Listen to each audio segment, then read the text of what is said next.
Most people think modern civilization is stable. It isn't. No! If global oil supply is disrupted for even a few months, the system starts to break down.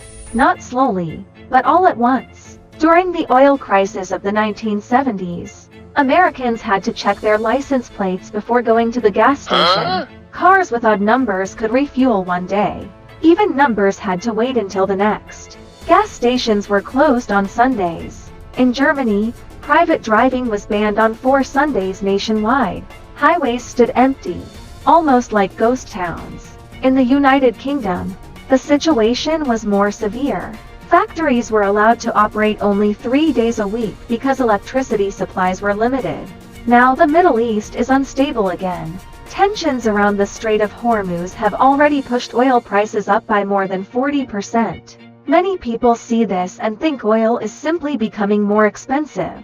That was also the common view in the 1970s. To understand what might happen next, it helps to look at how oil crises actually begin. The world experienced 2 major oil crises in the 1970s. The first began in 1973. It was triggered by the Arab-Israeli War. OPEC responded by restricting oil exports to countries that supported Israel, while also raising prices. The impact was immediate and severe. Within a few months, global oil prices nearly quadrupled. They rose from $2.7 per barrel to $13. The second crisis took place between 1978 and 1980.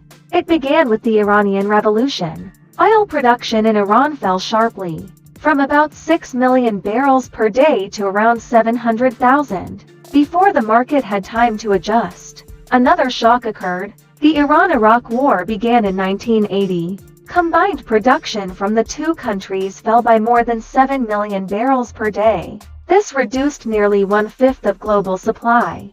Oil prices surged again, eventually reaching $42 per barrel.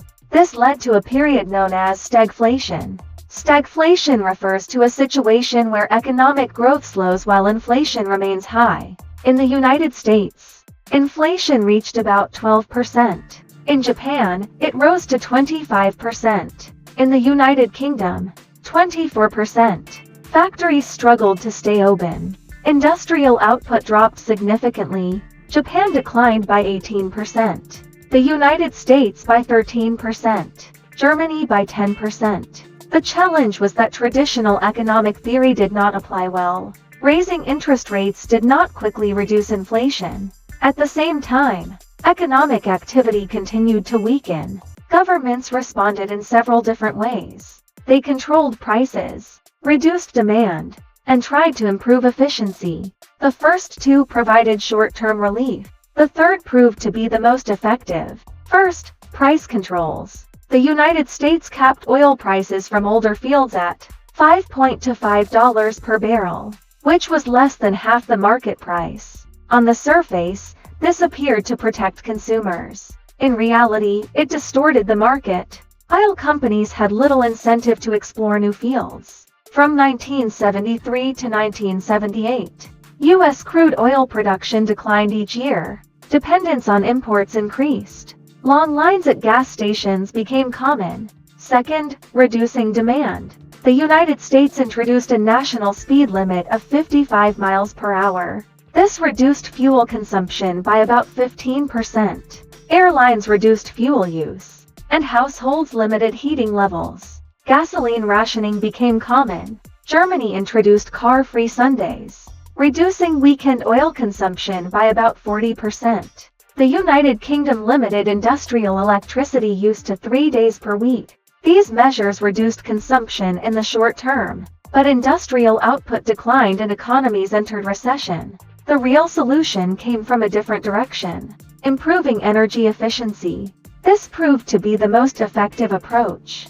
Japan introduced strict fuel efficiency standards for automobiles. Between 1973 and 1980, Japan reduced oil consumption per unit of GDP by 32%. Germany expanded nuclear power and improved industrial efficiency. The United States later shifted its strategy, relaxing price controls and introducing fuel economy standards. Over time, These crises reshaped the global energy system. Several long-term changes followed. In 1974, the International Energy Agency was established.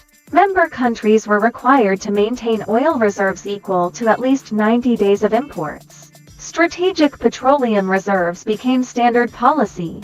The United States built large reserves in underground storage.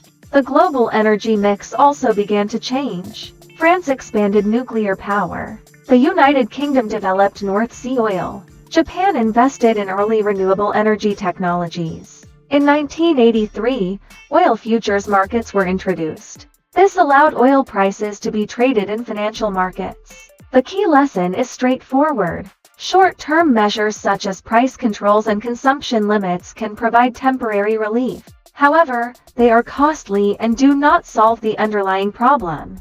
The countries that performed best were those that improved energy efficiency and transformed their energy systems. Today, similar risks are emerging again. Governments are releasing reserves and introducing subsidies. However, the long-term outcome will depend on how quickly countries adapt their energy systems. Solar, wind, and energy storage are becoming more cost-effective. Countries that scale these technologies faster will shape the next energy system. The logic is the same as it was 50 years ago.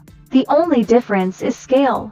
Today, the system is larger, more connected, and more dependent on energy than ever before. Which means when something breaks, it doesn't stay local, it spreads.